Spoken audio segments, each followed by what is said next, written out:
마태복음 26장 36절에서 46절입니다. 제가 가지고 있는 신약성경 47면에 있습니다. 마태복음 26장 36절에서 46절입니다. 제가 먼저 읽겠습니다.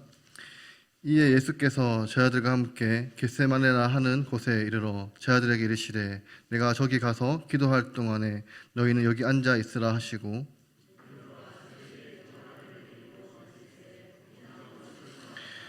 이에 말씀하시되 내 마음이 매우 고민하여 죽게 되었으니 너희는 여기 머물러 나와 함께 깨어 있으라 하시고,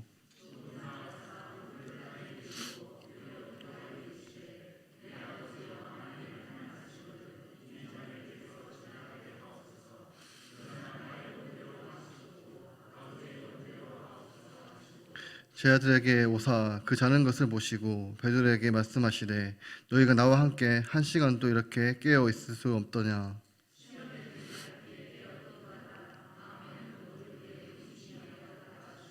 다시 두 번째나 나아가 기도하여 이르시되 내 아버지여 만일 내게 마시지 않고는 이 잔이 내게서 지나갈 수 없거든 아버지의 원대로 되기를 원하나이다 하시고,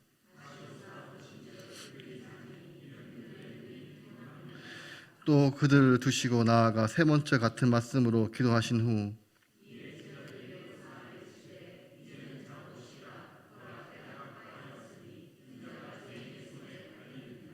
함께 읽겠습니다. 일어나라 함께 가자 보라 나를 파는 자가 가까이 왔느니라. 아멘. 예수님의 공생애는 십자가를 향한 발걸음이었습니다. 그리고 때가 되어 로마 군병들에게 붙잡히기 직전까지 예수님은 성부 하나님을 향하여 간절히 기도했습니다. 죽음 전 제자들과의 마지막 만찬 자리에 하늘을 우러러보시며 기도하셨던 예수님이었습니다. 주님은 제자들을 데리시고 겟세마네 동산에 가셨습니다. 그리고 이 겟세마네 동산에 땀바닥에 엎드려 기도하십니다. 예수님의 심정이 꼭 그와 같았기 때문일 것입니다. 주님에게 있어서 이 고난의 잔인한 십자가를 지는 것이었습니다. 주님은 지금 십자가의 눈앞에 두고 계십니다.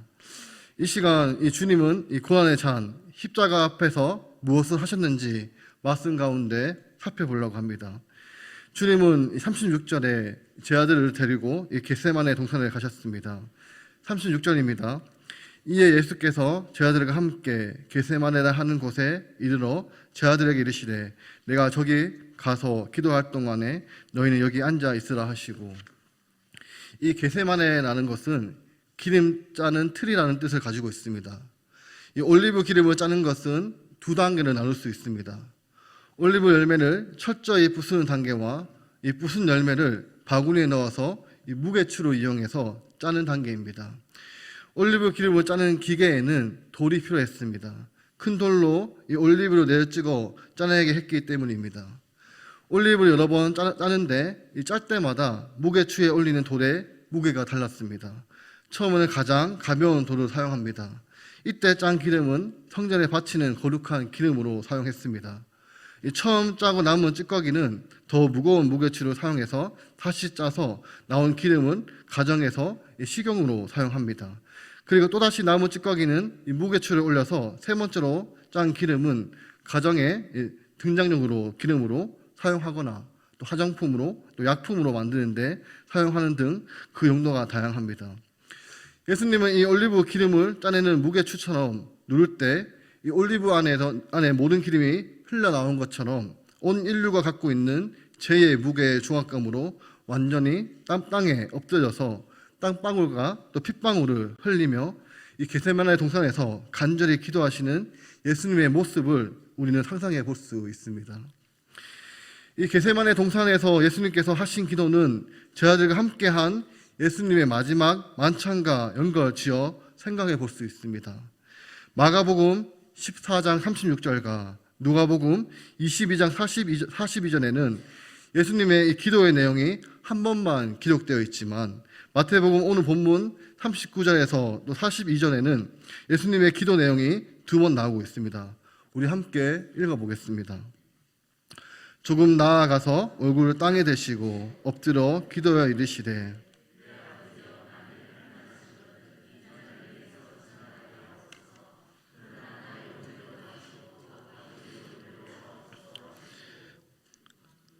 또 42절입니다. 다시 두 번째 나아가 기도하여 이르시되 내 아버지여 만일 내가 마시지 않고는 이 잔이 내게서 지나갈 수 없거든 아버지의 원대로 되기를 원하나이다 하시고. 아멘. 이 겟세마네 기도에 나타난 이 잔이란 단어와 이 마시라는 동사는 예수님께서 마지막 십자가 죽음을 내다보고 성만천에서 이 포도주 잔과 관련하여 핵심적인 단어입니다.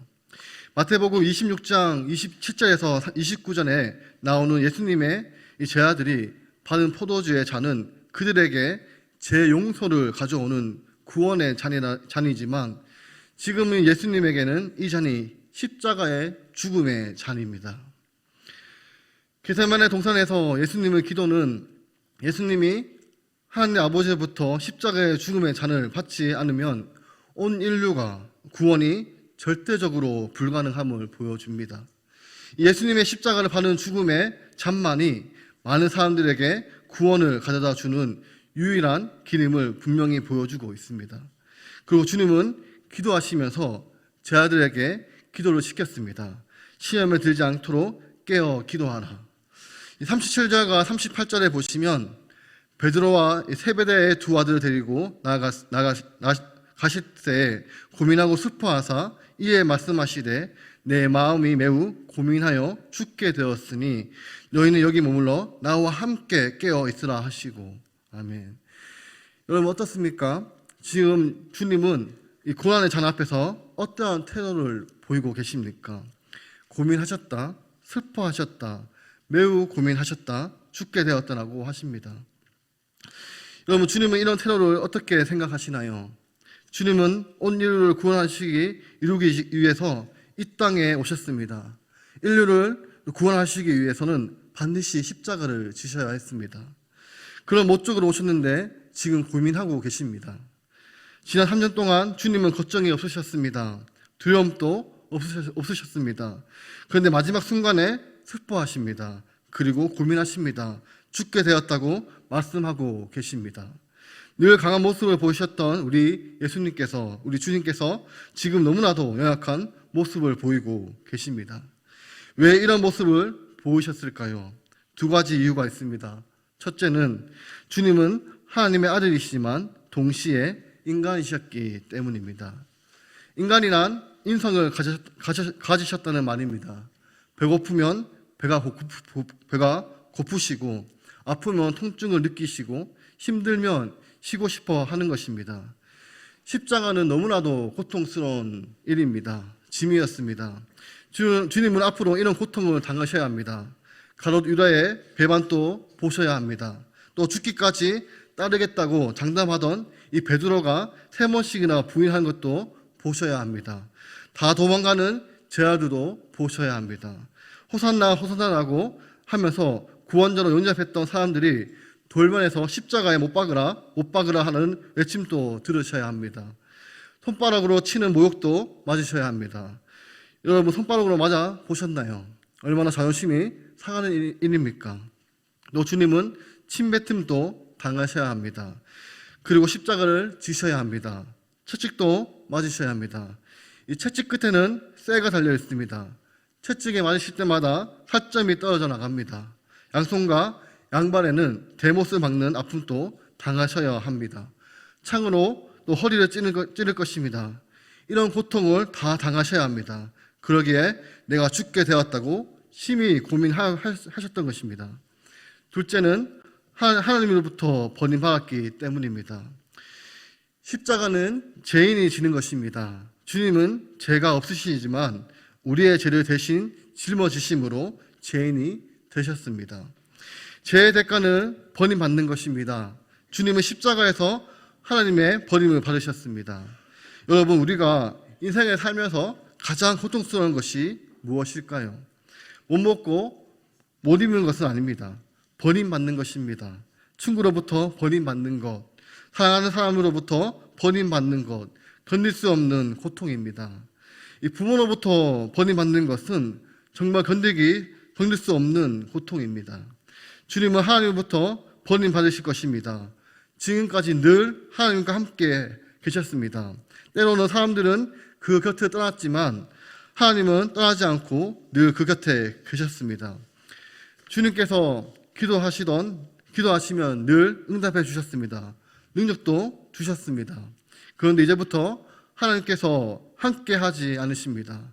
기도해도 응답하지 않으십니다. 불러도 대답하지 않으십니다. 오히려 예면하십니다. 왜 그렇습니까? 하나님으로부터 버림받으셨기 때문입니다.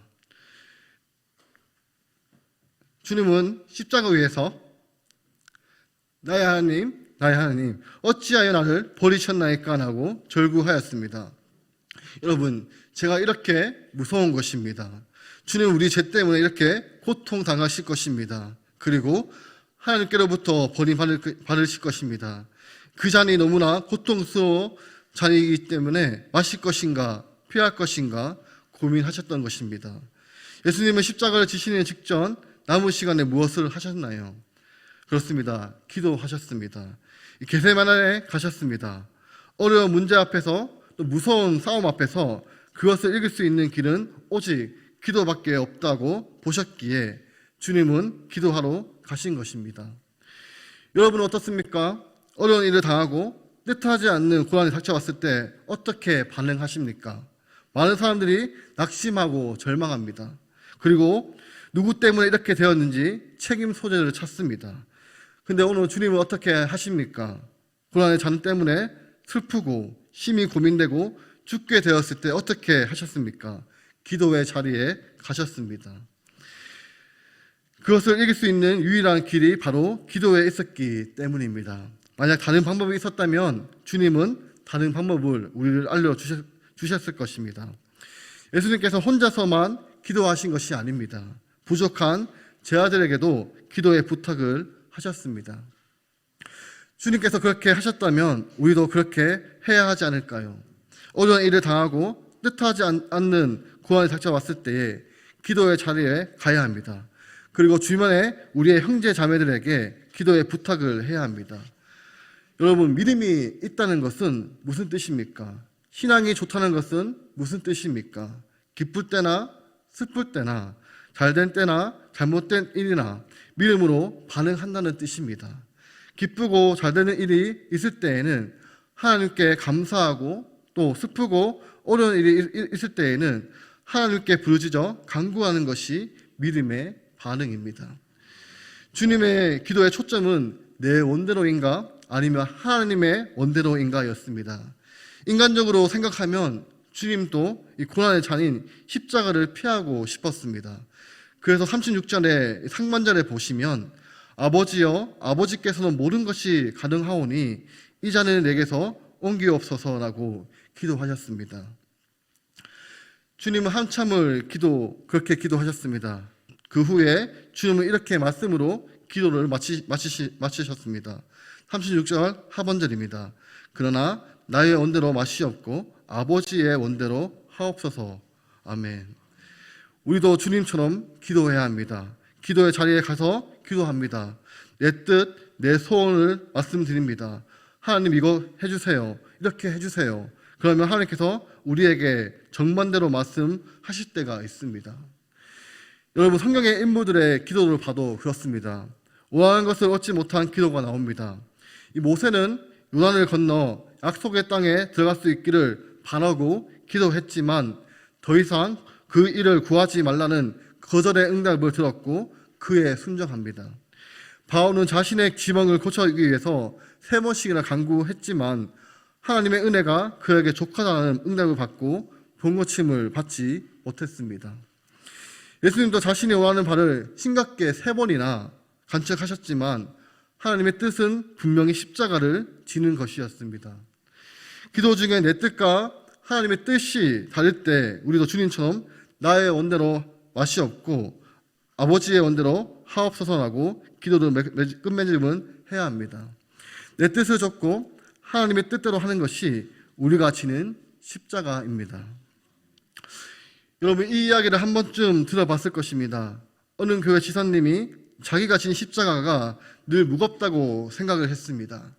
하나님, 아무개 집사의 십자가는 가벼운데 왜 제 십자가는 이렇게 무겁습니까? 자기 십자가에 대한 원망이었습니다. 하나님께서 꿈속에서 말씀하셨습니다. 아무개야, 자 여기 여러 개의 십자가가 있다. 네가 지고 싶은 십자가를 골라보거라. 금 십자가를 있었습니다. 저 보니 보기에는 좋아도 무거웠습니다. 그래서 지나쳤습니다. 나무 십자가가 있었습니다. 저 보니 가볍기는 했지만 거칠었습니다. 그래서 지나쳤습니다. 이 지사님은 거기서 있는 십자가를 다 저보고 십자가 하나를 선택했습니다. 하나님, 이게 제일 무난합니다. 이걸 지겠습니다. 그리고 졌습니다. 그런데 이게 웬일입니까? 그것은 다름 아닌 자기가 전에 무겁다고 힘들다고 벗어 던졌던 그 십자가였던 것입니다. 내가 지금 지고 있는 십자가, 나에게 맞기 때문에 주신 것입니다. 그러므로 불평한 일이 아닙니다. 원망한 일이 아닙니다. 우리 고린도전서 10장 13절의 말씀을 함께 읽어보겠습니다.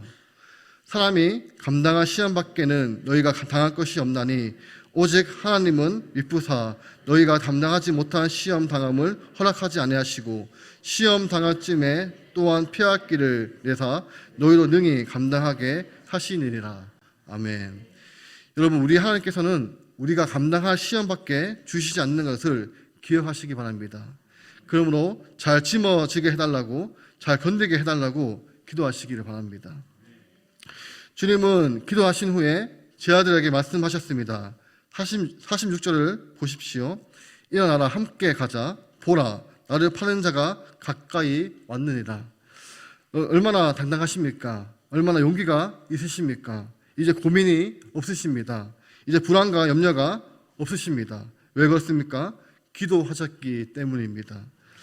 하나님의 뜻을 알았고 또한 그 뜻에 순종하기로 작정하셨기 때문입니다.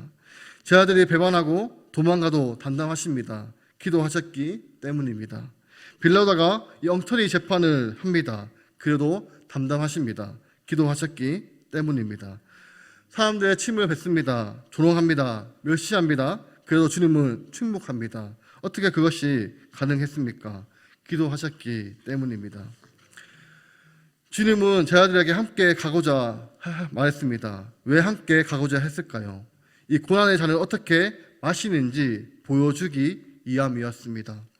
우리에게 주어진 이 십자가가 어떻게 지는지를 보여주시기 위함이었습니다. 이 부모된 우리가 어려운 일을 만났을 때에 신앙으로 잘 이겨내는 것은 우리 자신들에게만 아니라 자녀들에게도 큰 교훈을 줍니다. 우리의 자녀들이 부모된 우리가 어려운 일을 당할 때에 어떻게 하는지를 봅니다. 그리고 그래도 훗날 어려움이 만나면 우리 어머니가, 우리 아버지가 어려움을 만났을 때에 교회에 달려가서 기도하셨지라고 생각하면서 그들도 교회에 달려가 기도할 것입니다. 사랑하는 성도 여러분, 유명한 복음주의자 신학자 존 스토트가 이런 이야기를 했습니다. 성경에는 에덴 동산과 겟세마네 동산 두 동산이 나온다. 아담과 하와는 에덴 동산에서 기도하지 않았고 하나님의 뜻대로 불순종했다. 그러나 예수님은 이 겟세마네 동산에 기도하셨고 하나님의 뜻대로 순종하셨다. 우리 앞에도 두 동산이 있다. 선택은 우리의 몫이다. 우리의 인생길에는 기쁘고 즐거운 일만 있으면 얼마나 좋겠습니까? 그러나 뜻하지 않는 어려움도 있습니다. 환난도 있습니다. 예수님께서 마신 이 고난의 잔만큼은 아니지만 우리의 나름의 고난의 잔도 있습니다. 십자가가 있습니다. 이제 그때마다 기도의 자리에 가셔서 기도하시고 또한 내 뜻이 아닌 하나님의 뜻을 물으시고 그리고 그 뜻에 순종하심으로 훗날 영광의 물려관을 다 받으시기를 간절히 소망합니다. 기도하겠습니다.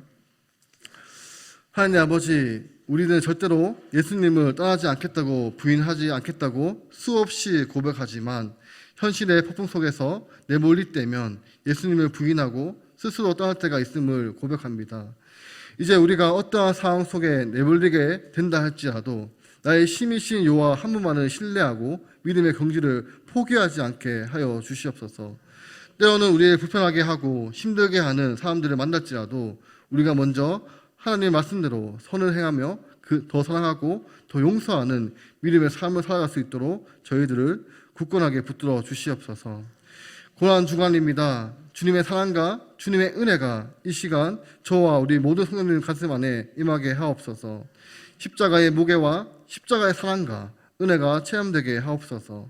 그리고 십자가의 은혜를 잃어버렸다면 이 시간 십자가의 사랑으로 다시 회복하게 하옵소서. 나를 위하여 죽으신 예수님을 생각하게 하시며 은혜가 강물처럼 흐르게 하옵소서. 하나님 아버지, 또 일을 마치고 피곤한 몸을 이끌고 왔습니다. 주님, 오늘 이 시간 주님께서 피곤한 이 몸을 회복시켜 주셔서 내일 고난 주간 새벽 기도 때 피곤치 않게 하여 주시옵소서. 예수님의 이름으로 기도드립니다. 아멘. 이제는 주 예수 그리스도의 은혜와 하나님의 사랑하심과 성령님의 교통하심이 나의 뜻이 아닌 아버지의 뜻대로 행하는 모든 구민동부교회 성도 위에 영원토록 함께 있을지어다. 아멘.